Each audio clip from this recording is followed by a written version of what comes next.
Continuamos con las presentaciones. Como les decía, ahora vamos a presentar lo que sería la integración del programa de alcohol y drogas dentro del BienPro. Y después tendríamos bastante tiempo como para intercambiar, para preguntas, intercambio de ideas, sugerencias, comentarios. Así que, para continuar, tenemos la presencia de la licenciada en Psicología Carla Francolino, que es profesora agregada del Departamento de Psicología Médica.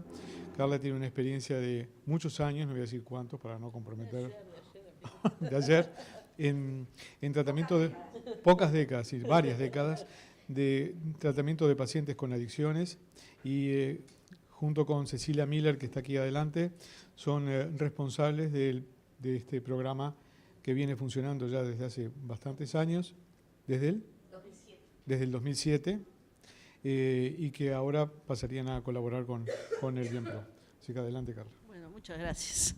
Buenos días a todos.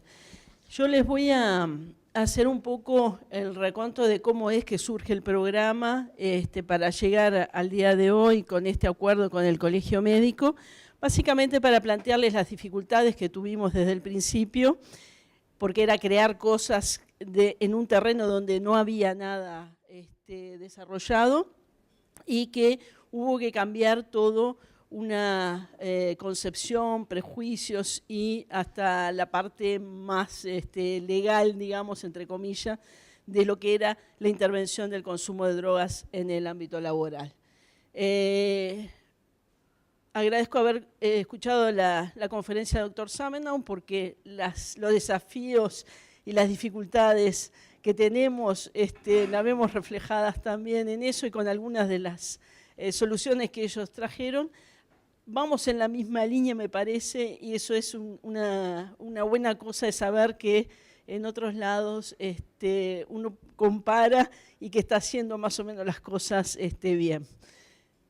El programa funciona desde el 2007 y básicamente se toma los principios de la OIT, la Organización Internacional del Trabajo, que en 1996 hizo una reunión de expertos y fíjense que determinaron determinadas recomendaciones para el mundo del trabajo. No lograron hacer acuerdos porque el tema es tan difícil y tan complicado y la diferencia de países, de legislación, de normas y de desarrollo de los trabajos es tan diferente que en definitiva lo que largaron fueron una serie de recomendaciones y ahí quedaron. ¿Qué es lo que promueve la Oficina Internacional del Trabajo? Primero de todo, que dice que los políticas y programas en materia de consumo de alcohol y drogas deben promover la prevención, la reducción y el tratamiento de los problemas relacionados con el alcohol y drogas en lugar de trabajo. O sea, no quedarse solo con el tratamiento, sino que es fundamental la prevención y la reducción del consumo en los lugares de trabajo. Y lo otro principal que ponen ellos es que se tome el consumo de alcohol y drogas como un problema de salud, como cualquier otro problema de salud en el trabajo. ¿Ah? ¿Por qué? Porque nosotros tenemos, y más vamos al Uruguay, tenemos una legislación que el consumo de alcohol y drogas es penado, porque en realidad es el hecho de solo un estado de ebriedad o del consumo de alcohol en el lugar de trabajo, eso es notoria mala conducta, sigue estando la ley en ese sentido y eso amerita el despido de la persona sin ningún beneficio de seguro social o de seguro de desempleo, etcétera, etcétera. Entonces, en realidad, en la normativa está puesto en los ámbitos disciplinarios y nosotros decimos, bueno, es un problema de salud, al igual que esto fue todo un tema porque hubo que cambiar esta concepción y poder llegar a que se considerara como un problema de salud. Lo otro que dice la Organización Internacional de Trabajo es que los empleadores, en colaboración con los trabajadores y sus representantes, o sea, acá incluye a todos los actores de las relaciones laborales, fíjense que por eso el programa nuestro incluye Junta Nacional de Drogas, Universidad de la República, PIT-CNT. ¿Ah? ¿Por qué? Porque en realidad tienen que estar todos los actores involucrados en la solución del problema. ¿Ah? Y además los programas no pueden ser solo de intervenciones cuando hay un problema de consumo, sino que tiene que haber programas de capacitación, de información en la medida que sea posible. Lo otro que establece la Organización Internacional del Trabajo es que los problemas relacionados con el alcohol y drogas deberían recibir el mismo trato que los trabajadores tienen con otros problemas de salud, que puedan tener los mismos beneficios, las licencias remuneradas por enfermedad, las vacaciones anuales pagas, las licencias sin goce de sueldo, prestación de seguro de enfermedad, de acuerdo a la legislación y las normas nacionales de cada uno de los países. Y lo otro es que el hecho de tener a alguien en tratamiento, en rehabilitación, no puede ser un problema de discriminación para esa persona, sino que tiene que tener las mismas oportunidades posteriormente de ascenso, de traslado a otro puesto de trabajo. O sea, un poco esto es lo que decía el doctor Samenau, de que una vez rehabilitado, la persona puede volver a su trabajo y desempeñar su trabajo tal cual o mejor que lo hacía antes. Esto es un poco una reseña de cómo fue en nuestro país el desarrollo del programa desde los inicios. Desde lo que es la recomendación del OIT, que dice que debería establecerse tras consulta con las organizaciones de empleadores y trabajadores más representativas y con expertos en la revisión de la legislación y la política. En el año 2007, cuando empezamos, en realidad no había un abordaje que podía garantizar la rehabilitación en materia de salud, porque era con el criterio de lo sancionatorio. Entonces acá lo que se propone es la concertación nacional tripartita, la negociación colectiva como instrumento para el desarrollo de planes de prevención integrales, que era lo que se podía. En el año 2016 se promulga un decreto, en el cual se establece el procedimiento de actuación en materia de consumo de alcohol, cannabis y otras drogas en los lugares de trabajo, con lo que es los principios del OIT, y lo toma el Consejo Nacional de Seguridad y Salud en el Trabajo, consensuando en forma tripartita este decreto. Lo otro que decía la OIT, como avance, es que debía considerarse como un problema de salud, sin discriminación alguna, como cualquier otro problema de salud en trabajo, y lo que se hace desde el programa en el año 2007 es, donde había lugares que eran sancionatorios, poder empezar a hablar de que se incluya como algo desde la seguridad social, de la salud laboral, y que se extienda la cobertura del tratamiento de estos problemas para la rehabilitación. ¿Qué pasa? En ese año, en realidad todavía no estaba algunas prestaciones de la seguridad que teníamos en la salud, entonces había que empezar a generar posibilidades de que alguien que tuviera un problema de consumo de drogas pudiera atenderse en su mutualista, tuviera derecho a una internación, tuviera derecho a ciertas coberturas por el hecho de tener el consumo. Entonces, en el año 2016, en el decreto 128, lo que dice expresamente es que se aplica a toda relación de trabajo, tanto público como privado, y que además se acordarán pautas y procedimientos sistemáticos para detectar situaciones de consumo de alcohol o otras drogas y establecerán las acciones destinadas a la prevención del consumo y detección precoz a fin de facilitar las intervenciones tempranas. O sea que ya se está hablando de intervenciones en el mundo del trabajo en ese decreto. Y por último esto es a grandes rasgos, ¿no? La OIT en el 96 decía que tenía que haber medidas encaminadas a prohibir o limitar el acceso de bebidas alcohólicas y las drogas en el lugar de trabajo. Cuando empezamos a trabajar en el 2007, había lugares de trabajo donde estaba casi como permitido el consumo de alcohol en el trabajo, no se decía nada, de repente era habitual el consumo en determinados sectores, entonces no podíamos cambiar de un momento al otro, es decir, no se puede consumir, ahí empezamos a trabajar en un cambio de cultura del consumo en los lugares de trabajo, es empezar a hablar de que el trabajo no era para consumir.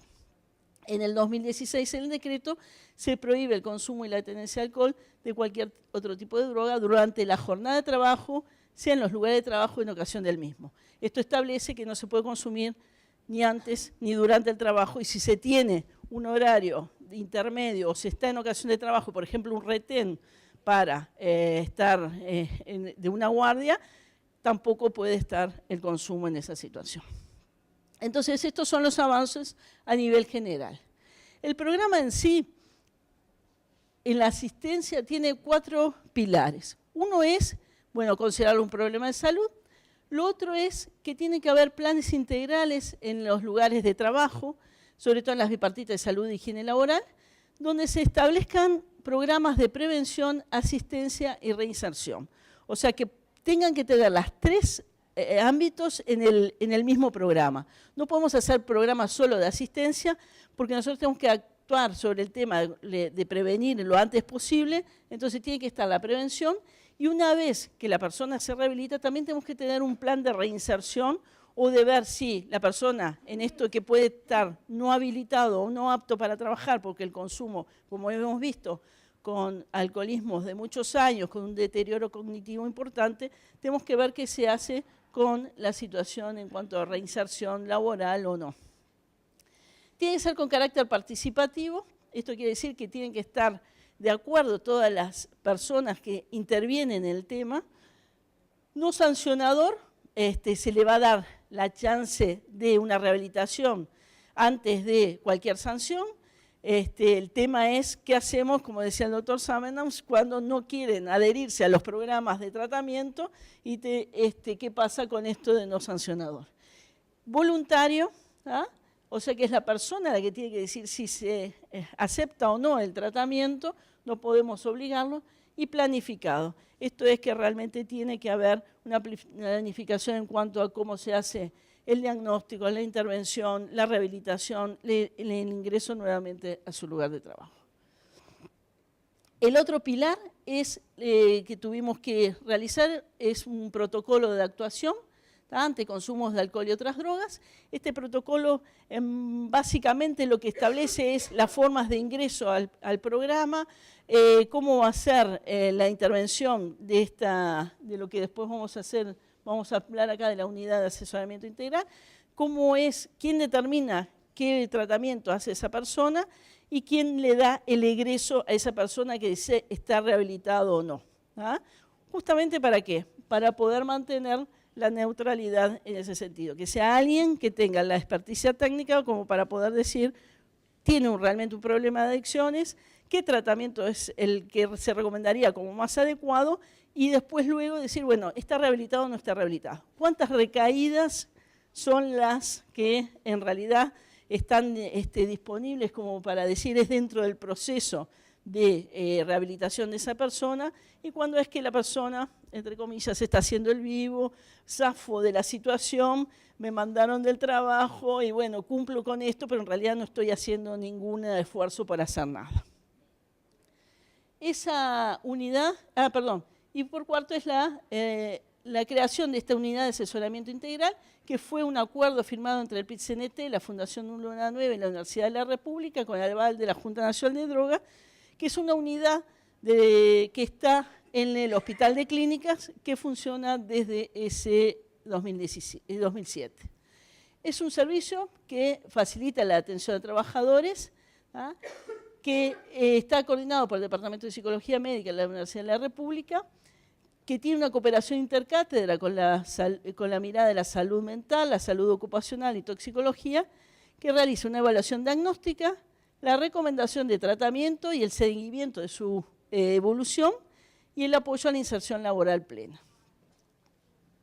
Esta unidad lo que tiene es que es neutral, en el sentido de que es independiente de los actores del mundo del trabajo, o sea, es la universidad la que determina de alguna forma estos diagnósticos y estas recomendaciones de tratamiento y hace el seguimiento, mantiene la confidencialidad en el sentido de que no queda ningún registro en ningún otro lado. Si la persona viene a esta unidad, no tiene por qué enterarse el empresario o el empleador de que la persona está en tratamiento, a no ser que nosotros determinemos que haya un riesgo, un peligro para su funcionamiento laboral, entonces ahí hay que hacer las medidas correspondientes como para tener los recaudos. Pero si no, la persona tiene que estar en tratamiento en forma confidencial.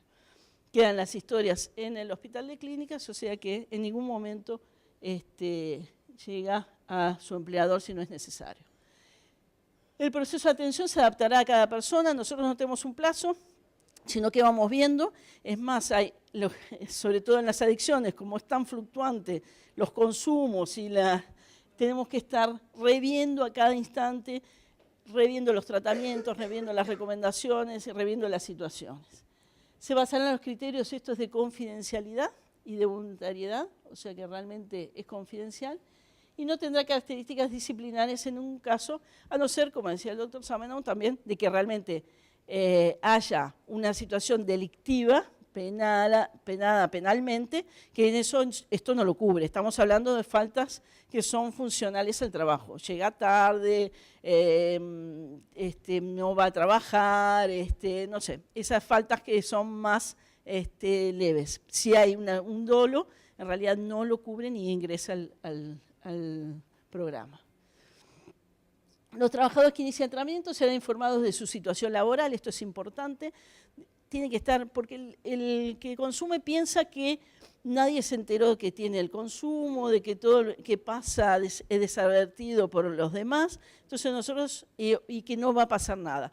Hemos tenido casos en los cuales hay gente que tiene 30 faltas en un año y piensa que nadie se dio cuenta y están por sumariarlo, nadie les dijo nada, nadie les avisó y de repente termina con un sumario de un despido en los lugares. Entonces hay que tener muy en cuenta la información de su situación laboral. Todas las comunicaciones que se hagan sobre la situación de los trabajadores será como el caso de enfermedad, es decir, en términos de aptitud.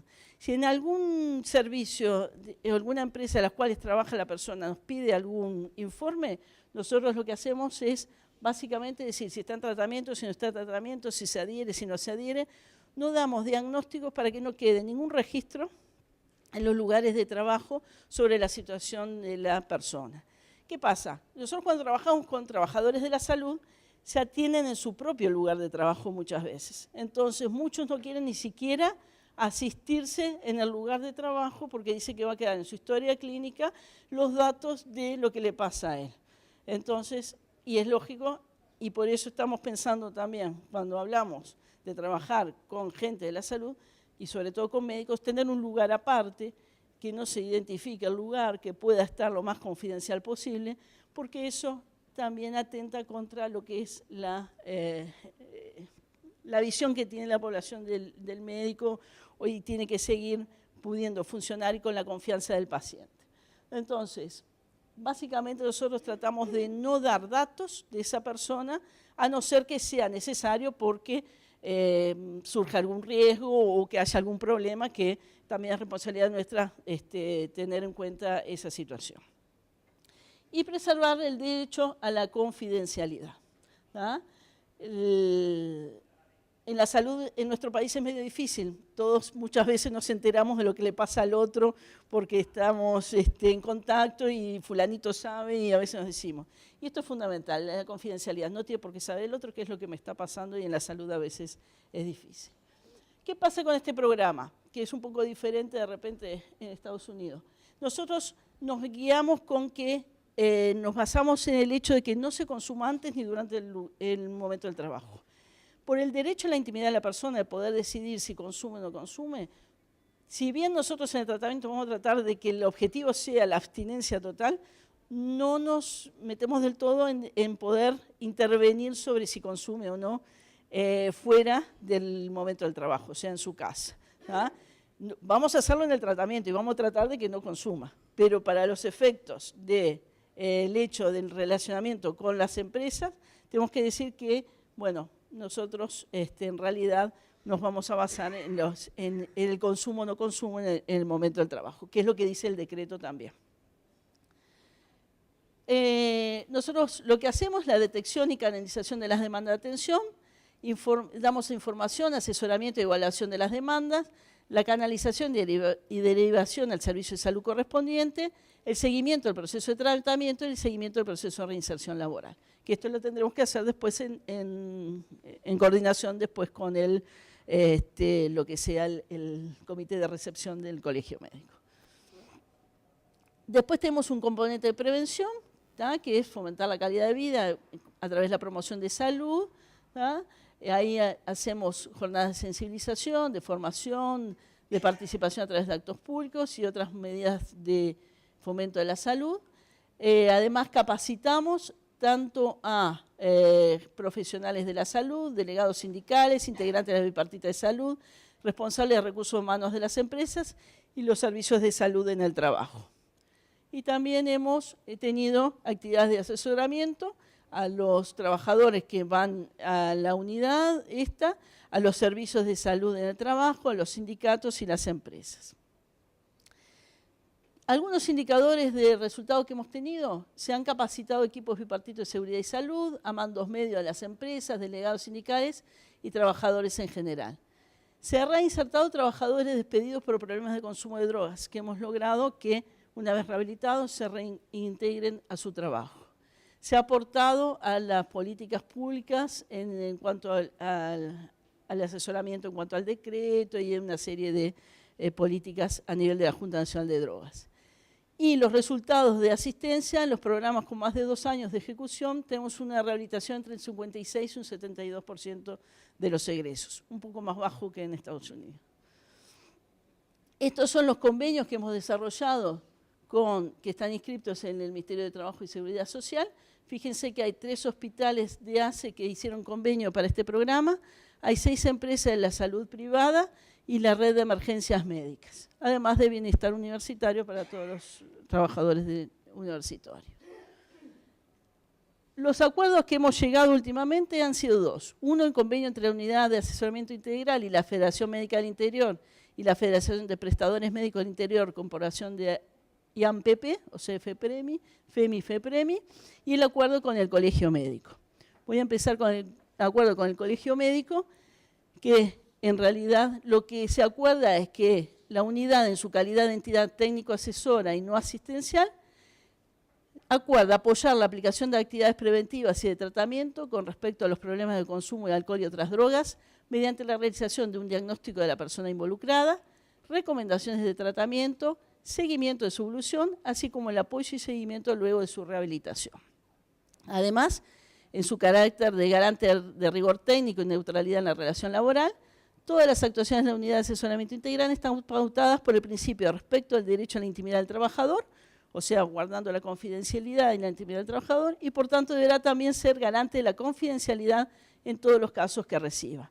Y esto es importantísimo. Por eso también estamos planteando un lugar aparte, una asistencia aparte y poder tener lo más confidencial la situación con los médicos. También las recomendaciones de la Unidad de Asesoramiento Integral en relación a las condiciones de desempeño laboral de las personas en tratamiento se hará exclusivamente a quien el Colegio Médico del Uruguay designe su representación a notables efectos. O sea que se puede hacer recomendaciones o de licencias médicas que van a ir directamente al coordinador del Colegio Médico. Y todas las actuaciones de la Unidad de Asesoramiento Integral en Drogas y Trabajo serán gratuitas tanto para el Colegio Médico como para los profesionales que se atiendan. Que ese es otro aspecto importante. Esto no tiene costo para ninguno. Un tema menos costo. ¿Qué se hizo con la cooperación entre FEMI y FEPREMI? En realidad es que cuando salió la aplicación del decreto 128, hubo un aumento de consultas en los efectores de salud sobre el consumo de drogas. Hubo una preocupación de la Federación Médica del Interior de poder dar asistencia a la gente que consultaba por problemas de alcohol y drogas, pero a su vez hubo una preocupación por sus propios médicos en qué condiciones estaban y poder darles también una cobertura en ese sentido. Por eso el acuerdo fue entre FEMI y FEPREMI, los dos juntos, porque también estaban preocupados por el consumo que podía existir en los profesionales. Entonces, se hizo una capacitación que básicamente se capacitó esto es profundizar la matriz de referente de salud para el trabajo en red de la Unidad de Asesoramiento Integral y Drogas mediante el presente acuerdo. O sea, lo que se capacitó fue a todos los equipos de salud mental de los distintos departamentos del interior del país, cosa de que aquellos equipos de salud mental que tuvieran la recepción de las consultas sobre alcohol y drogas, estaban capacitados en el programa y en relación y cooperación con nosotros que podíamos hacer el seguimiento también de esas personas. ¿Algo más? No. Entonces, los objetivos del acuerdo fue capacitar a referentes departamentales, los equipos de salud mental y salud ocupacional de FEMI con el abordaje de las drogodependencias en el ámbito laboral. O sea, mucha gente estaba trabajando en drogas, pero no sabía cómo hacer la intervención cuando era en el mundo del trabajo con todos estos otros aspectos, ¿no? De reinserción laboral, de licencias médicas, de recomendaciones, de recaídas, etcétera, etcétera.